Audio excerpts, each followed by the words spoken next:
Part 1. What Canadians Aren't Being Told.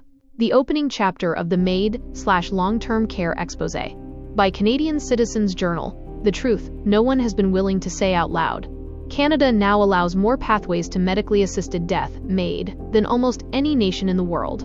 What began as a narrow option for those facing terminal illness has quietly expanded into a sprawling system that now includes chronic illness, disability, social suffering, and, if the government follows its previously stated plans, mental health conditions. Yet the public conversation always focuses on individual choice, dignity, and autonomy.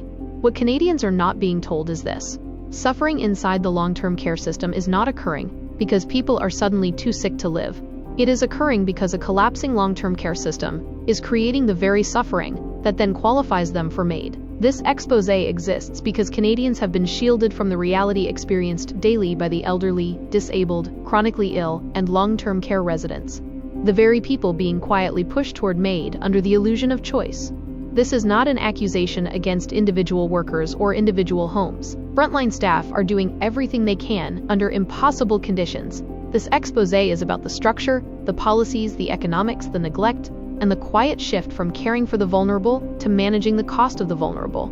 The public was never told what happened after 2021. This must be said early and carefully. After 2021, long-term care workers across Canada reported a sudden acceleration in the decline of residents' physical and cognitive health. Faster mobility loss, faster cognitive decline, more infections, more palliative classifications, and more conversations about MAiD. During the same period, Canada saw a historic rise in excess mortality, deaths above pre-2020 levels that were not explained by COVID. Seniors, the medically fragile, and long-term care residents were among the hardest hit. This exposé will not make causal claims. It will not speculate on medical explanations. It does not need to. The pattern was clear inside long-term care. Residents began deteriorating at speeds staff had never witnessed. The system was less capable than ever of caring for them, and no one in government launched a meaningful investigation into why. Inside these facilities, the reality was unmistakable.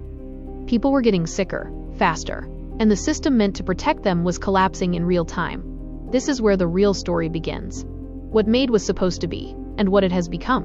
When MAiD was introduced, Canadians were promised strict safeguards, narrow eligibility, protection for the vulnerable, and assurances that assisted death would never replace proper care. None of those promises survived political reality.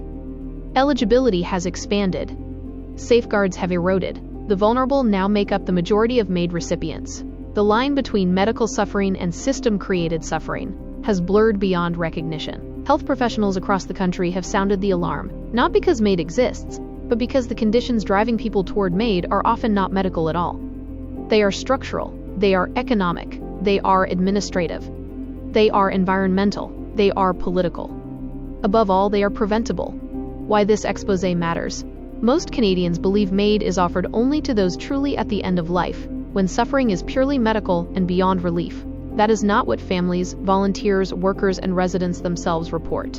Inside long-term care facilities across Canada, residents endure cold rooms where heat is restricted, refuse meals they cannot chew, experience unmanaged pain due to severe understaffing, face deep isolation as workers cover multiple units or buildings, suffer infections that spread when staff are pressured to work sick, experience emotional suffering that becomes unbearable, live in facilities that deteriorate as budgets shrink, and in the middle of that decline, MAiD is offered. Not because a resident's medical condition suddenly became hopeless, but because their care environment became hopeless. This exposé does not blame individual workers. It reveals what the system is doing to both residents and the staff who care for them. Workers are injured. Workers are burned out. Workers are crying in parking lots. Workers are pressured back while still sick. Workers are forced to choose between unsafe work or unemployment. Workers carry the trauma of watching preventable suffering every day. This exposé exists so Canadians will finally see the full picture, not the sanitized version. This is part 1 of a 12-part series. Each chapter will uncover a new layer of the pipeline. 1. The MAiD expansion. 2. Long-term care collapse. 3. The nutrition crisis. 4. Staffing breakdown. 5. Volunteer dependence. 6. Inspection cover-up. 7. Palliative care hijack. 8. Post-2021 decline. 9. Emotional suffering. 10. How decline becomes eligibility. 11. The economics of MAiD. 12. The call to action. For the first time, Canadians will see what long-term care workers have been seeing all along. If suffering is created by the system, MAiD is not a choice. It is surrender.